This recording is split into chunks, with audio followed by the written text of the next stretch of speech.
Mga kaboy, ayan ganyan sila gumawa ng pundasyon ng bahay. Yung nakasemento na yan pero manipis lang. Sa ilalim niya may plastic. So, ganyan sila gumawa ng pundasyon sa ilalim bago sila magbuo ng ganyan. Kasi yung mga hollow blocks na yan, walang bakal sa ano. Walang mga bakal ba sa loob.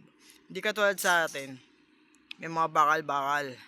Pag gagawa ng hollow blocks na yan, mga parang division, may bakal tayo, di ba? Sa kanila wala. Pero makakapal din naman ang hollow blocks sila. Nakikita niyo yung hollow blocks na yan. Yan ang yan ang ilalagay. Ganyan kakapal. Pero hindi lahat lalagyan ng laman sa loob. Kaya yung iba, may ano. Tsaka sa kabila niyan, sarado yan, hindi open. Katulad nun, makikita nyo po. Ayan, makikita nyo yan. Sa kabila, sarado, pero sa loob. Sa kabila naman, bukas. Ayan. So, alternate ang lagay nila ng ng semento sa loob. Isa padapa, isa patihaya. Pag ganun. Yes, I know. Alam ko kasi nakita ko na paano nila yan. So, ito ang nila.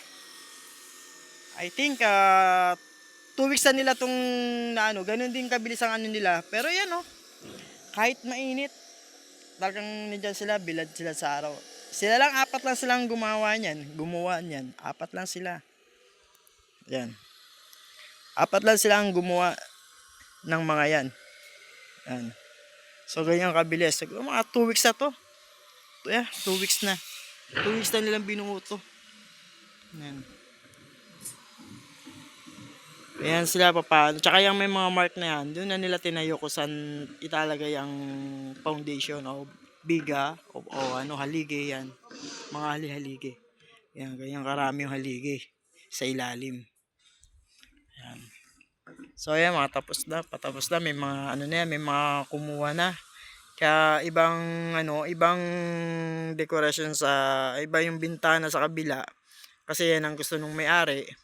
Tapos sa kabila naman, iba din ang ang bintana ng pagkalagay ng salamin kasi yung bumili niyan actually binili hulugan din yan sa bangko. Yung kumuha ng isa kabilang unit, bilya kung tawagin nila yan, bilya. Yung kumuha ng kabilang unit, ganitong minusta nila kung anong gusto nilang design sa bintana, ganyan. Pero yung pagkagawa, pares lang yung sa bintana lang nagkaiba. Ayun, matagal-tagal pa yon kasi malaki. Ilang floor siguro yan? 1, 2, 3. Ang 4 na palapag to. Ayan. So maraming mga ginagawa rito bahay. Ayan, marami pang ginagawa dito.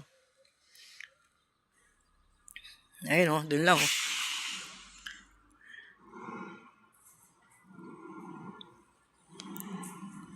Yan yung tagusan na yan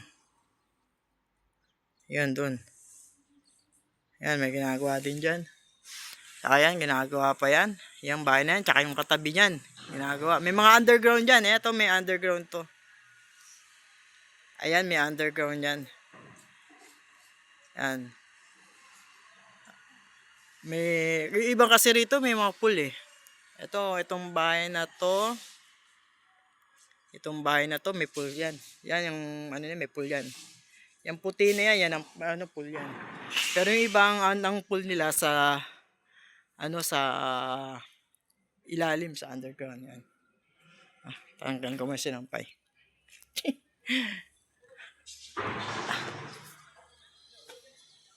Aking mga alaga. Yan ang rito. Paano nila sila ng bahay magtayo.